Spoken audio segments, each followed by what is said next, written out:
রামলীলা ময়দানের পর আবার এক মঞ্চে বিরোধী জোট আইএনডিআইএ। আগামী 15 দিনের মধ্যেই দিল্লিতে আবার মিলিত হবেন বিরোধীরা। বৈঠকে মমতা বন্দ্যোপাধ্যায়কে আমন্ত্রণ জানানো হবে বলে সূত্রের খবর। অরবিন্দ কেজরিওয়ালের গ্রেফতারির পর রামলীলা ময়দানে সভা করেন বিরোধীরা। 19 এপ্রিলের আগে দিল্লিতে বৈঠক বসতে পারেন শীর্ষ নেতারা, তবে বৈঠকের দিনক্ষণ এখনো চূড়ান্ত হয়নি বলেই সূত্রের খবর। আমরা এগিয়ে আরো বিস্তারিত জানবো। আমাদের প্রতিনিধি রাজীব চক্রবর্তী সরাসরি রয়েছেন আমাদের সঙ্গে নয়াদিল্লি থেকে। রাজীব, আমরা দেখেছি অরবিন্দ কেজরিওয়ালের গ্রেফতারির পর সেখানে রামলীলা ময়দানে আইএনডিআইএ জোটের শীর্ষ নেতৃত্বকে তাদেরকে একই মঞ্চে আসতে, আবারও তারা একটা বৈঠকে বসতে চলেছেন এবং সেটা লোকসভা নির্বাচনে প্রথম দফার ভোট গ্রহণের আগেই হবে এই বৈঠক।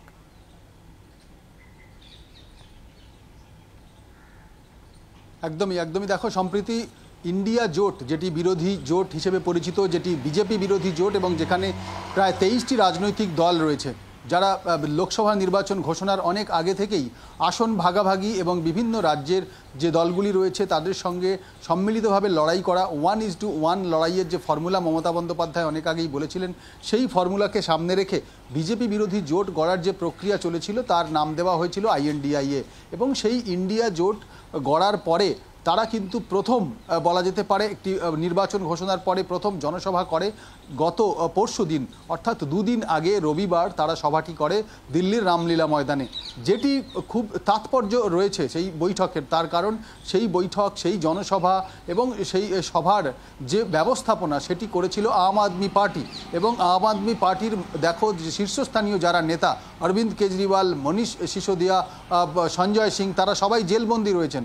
সেক্ষেত্রে তৃতীয় এবং চতুর্থ স্তরের বা স্তরের যে সমস্ত নেতারা, অর্থাৎ যাদের রাজনৈতিক নেতা হিসেবে আম আদমি পার্টির একেবারে শীর্ষস্তরীয় নেতাদের যে স্তর, সেদিক থেকে তারা অনেকটাই তৃতীয় স্তরের, সেই নেতাদের আয়োজনের সাফল্য এসেছে বলে মনে করছে ইন্ডিয়া জোটের শরিকরা। তার কারণ এই সভায় উপস্থিত হয়েছিলেন তাবর নেতারা, বিভিন্ন রাজনৈতিক দলের একেবারে শীর্ষস্থানীয় নেতারা, নেত্রীরা সেখানে উপস্থিত হয়েছিলেন।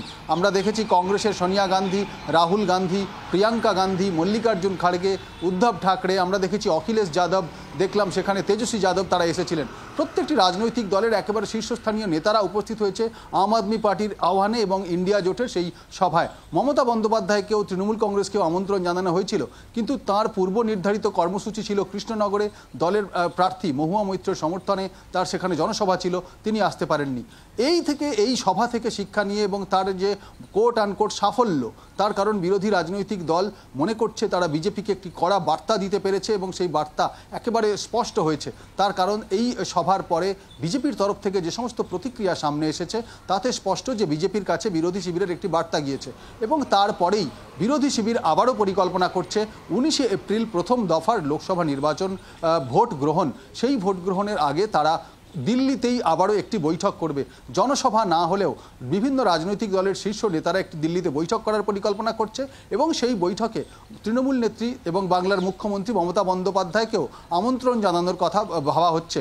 সেক্ষেত্রে অরবিন্দ কেজরিওয়াল 15 এপ্রিল পর্যন্ত তিনি তিহার জেলে থাকবেন, হতে পারে তিনি জেলবন্দি থাকাকালীনই আবারও দিল্লিতে একটি বৈঠক হবে। এবং সেক্ষেত্রে লোকসভা নির্বাচনের যখন দামামা বেজে গিয়েছে, যখন বিভিন্ন রাজনৈতিক দলের শীর্ষ নেতারা বিভিন্ন জায়গায় গিয়ে প্রচার করছেন, তখন বিরোধী শিবিরের শীর্ষ নেতারা দিল্লিতে এসে আবার বৈঠক করা এবং সেখানে সেই বৈঠক থেকে একটা যৌথ সাংবাদিক সম্মেলন করে কোনো বার্তা দেওয়ার কিন্তু একটা সম্ভাবনা থাকছে।